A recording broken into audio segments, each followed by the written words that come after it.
Hello and welcome to my channel. My name is Meme, also known as Memsnaij.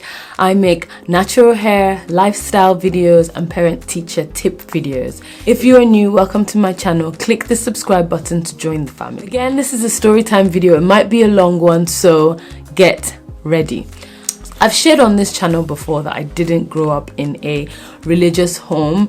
I have no memories of us going to church regularly when I was much younger.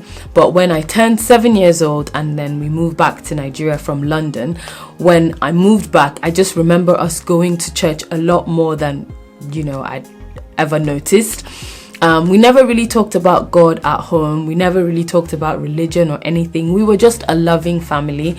And so for some reason, we just started going to church a lot. I didn't know anything about church culture, but I was just thrown into it and I just adapted like any obedient 7-year-old Nigerian child would. So I just went and adapted and I, got used to it.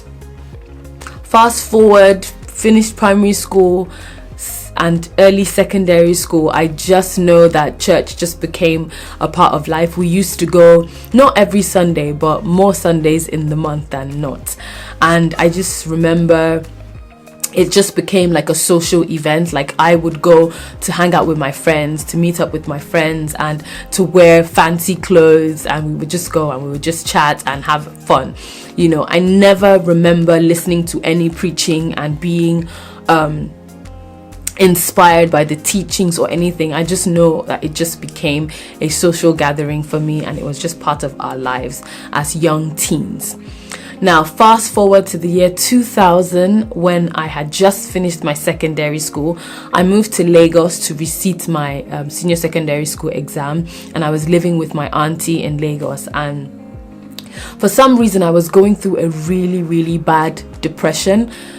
Not financially, just like emotionally. I was very depressed. I was so down. I just remember being really depressed and not knowing why. And in my auntie's house, it was very different from my house. We used to go to church, all sat together as a family and listen to the preaching. And then on the ride back home, we would talk about it. Like, what did you think about what the pastor said? And I just found that remarkable, like sharing what he said. Not only did it make me have to listen to the teachings, now I had to actually contribute, and that was different for me. And I think that was what helped me to start to create an opinion, about what I felt about church or what I felt about God. And it actually made me start to listen, and it made me start to read my Bible, to actually want to know about God. Talking to my cousins, like she was my age, so talking to her about stuff, and when she'd be like, "Oh, I'll pray about it," I was like, whoa, like God was real for her. It just felt so amazing to me because I'd never thought about God like that before. And so while I was going through this depressed episode, I just started questioning so many things. I knew that like there has to be more to life than just waking up and going to parties and just living life. Like I just knew that there had to be more, and I felt a very strong sense that there was a purpose for my life. Till this day, I always still feel like I know that God has this huge plan for me. And so one day in my room, my bedroom, I just sat on the floor and I just prayed and I said that, God, I don't know why I'm feeling this. Jesus, I believe in you. I believe that you came to die for my sins. I believe that you can make my life better. And I give my heart to you forever. And oh gosh, I knew that I was going to cry, but not this early in the video. But I just felt this presence. Like I just felt this love, like this, it's undescribable, honestly, what I felt in that moment of just saying those words. It was more powerful and more real than anything that I've ever felt in my life. Sorry. And that was it. I just stayed in that presence for such a long time. Like it was just overwhelmingly, I was just crying and I could feel like him just loving up on me. It felt like a spiritual hug from heaven. Like it felt just so warm and just so loving. Like I don't know how to explain it. It's just nothing like I've ever felt in my life before. and it felt so real, you know. And that was it for me, you know. I knew, man, there's no going back. After feeling this, like, are you kidding me? And that was it. That was it. I just, like, gave my heart to the Lord, basically. And from that time on, I was at every prayer meeting. I was at every church gig, every church thing they had. From that day, I was there. I was at church every Sunday. I was at church on the weekdays. I was at church. Now, this is where it gets complicated. So yeah, I joined several churches. I was just hungry, you know. I was hungry for the word. I just wanted to know more about God. And sometimes, you know, I don't even know if church is the place to go, because yes, there was preaching, but there was also judgment. People judged me because I wasn't your regular Christian person. I mean, have you heard me pray? I'm like, oh Lord, I just love you. You've just made my life so much better. And, you know, church people are praying powerful prayers, and I always constantly felt inadequate, you know. And they would pass comments, they would tell me to my face, you know, you need to grow up. This is what people do in the first 3 months of Christianity. You need to grow up. You can't be like this. I was constantly being told that I wasn't good enough in every single church I went to. People telling me, oh, you need the fire, you need this, you need that, you need to change this, you need to change the way you dress, you need to change the music that you listen to, you can't listen to that, you can't wear your hair like that, you can't do this, you can't do that. Oh my goodness, it was constant. So here I am, in love with Jesus, but constantly feeling like I'm not good enough. That was the story of my life from that period on.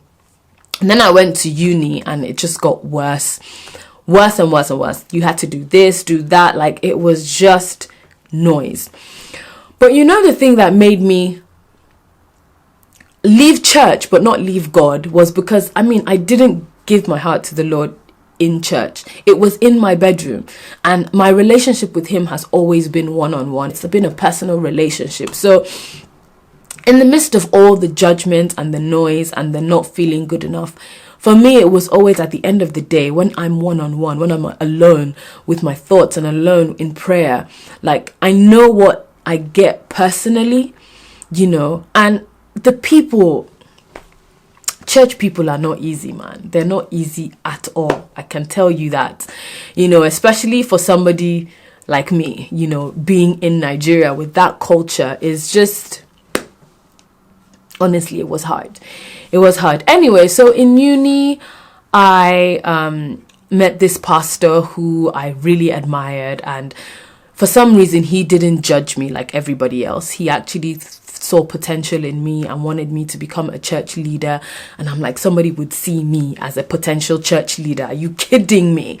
Me, who I can't even pray the way they pray. I can't even, like, what am I bringing to them? But I remember the first time he asked me to preach in church, I was giving like, oh, I don't even know what I was saying, but listening to other people preach and listening to myself, I always felt like not good enough, you know. But he gave me confidence. I had confidence. I felt like, yes, I can do this. He sees something in me that other people throughout this journey have not seen. And so I just used to always go to him and spend time with him. And then, being a man, the pastor started to sexually manipulate me. And so I left, and I cried, and I left the church. I was done with church people and the hypocrisy and the politics, and oh my gosh, I was disgusted with church people from that moment. That was like the biggest no-no for me. Like, it ruined a lot of things for me. Like, it ruined the way I felt about everything. And the truth is, the only reason I didn't leave God, like I said, is because it was one-on-one. It was me and him. But I was angry with God. I said, why did you let this happen to me? And that anger just kept growing and growing and growing. And the resentment for church people, it just kept growing and growing and growing. And oh my goodness, it was not a good or a healthy place to be. The only reason I can share this now is because I've been on a journey of healing and forgiveness, and you know, it's been difficult. I made a video last year, 7 things I wish I knew before I joined the church, and I think that was the beginning of the healing process for me, because Honestly, I have bashed church people with my mouth. I have bashed religious people. I hated the judgmental, the church lingo, people just saying stuff and not meaning it, and just because it's religious thing to say. Oh my gosh, you don't want to get me started. Like, I would bash it in a heartbeat. But one day I felt the Holy Spirit ask me, how is this any different from the way that you were treated? Like, how is your response to this different from the way that they responded to you? Like, you're judging them, you are condemning them. That's the same thing that happened to you. And I told myself that it was holy anger. I am angry because these are the people that are supposed to be representing the love of Christ on earth, and if they can't do that right, they don't deserve to be called Christians. They should all just get lost. And it was holy anger, and my anger was justified. But the next question I heard is, how does that create change? Like, how does that make it better? And I didn't have an answer for that. So calling it out, being angry, judging them, how is that the solution to the problem? And I didn't have an answer to that question. And that's when I began this healing journey. What does it look like? This healing journey, it's not been easy. I've had to sit there and listen, because they still talk, people are still, till this day, still talk. And I think what has shifted for me now is what I always say to God, that I want my first response to be compassion and not judgment. I want my first response to not be to defend myself, but compassion.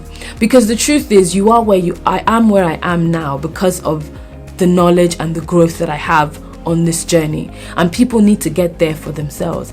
And these religious people are in need of love as much as anybody else. The truth is, most of them are just responding based on what they think is right, based on the knowledge that they have now. They're responding based on that. So they need love as well, and even if they don't give it, there are some people who are just being used by the devil, but there are people who genuinely feel like they're doing the right thing when they come with their criticisms and their religious whips. They actually think that they're doing the right thing. So basically, on this healing journey, I have learned to let it go. I have learned to forgive my accusers, and be compassionate towards them, understand that they are responding from where they are at the moment. Pray that they will get to the place where they are representing Christ in the right way, because the truth is, we need to do better. The church, do you know how many people have run away from the church? The place that is supposed to be a place for healing, the place that is supposed to be a representation of Christ's love on earth. For crying out loud, I always think about it this way.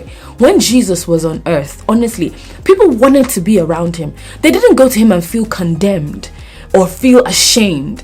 If anything, they went to him to feel loved, to feel his grace. And that's what Christians should want people to feel when they come. Instead, people feel judged. They feel condemned. How can they come to the house of God when your story is being told everywhere? And it's okay for us to say, yes, Christians are human, we have flaws. When will we get it right? We need to do better. The church needs to do better. So yes, I have forgiven all the people that have wronged me. I've forgiven the judgment and the criticism, and even when it still comes, I have compassion for those who do it because they don't know any better. But I will say, we need to get it right. We need to do better. We need to represent Christ better, because we're not doing a good job at the moment. It's 2019. Come on, people. That's all I have for you today. Until my next video, don't forget to spread love, spread positivity, and live to